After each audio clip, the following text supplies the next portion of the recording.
The tencel not only makes the fashion designer attract in terms of hand, in terms of durability, it also gives very indifferent compared to lyocell, compared to cotton, and compared to viscose. And also tencel is an eco-friendly fiber. Okay, so the properties in detail and what are the counts are there. 30 is spun count, that is cotton.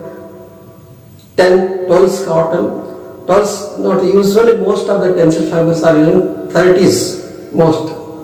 As per my experience, it is 30s count, even 40s count, and mostly maximum it is taken for blended with in a 12 way, 2x1 quill, 3x1 quill for shirtings, for ladies wear, okay, and also especially for the summer wear, spring summer seasons.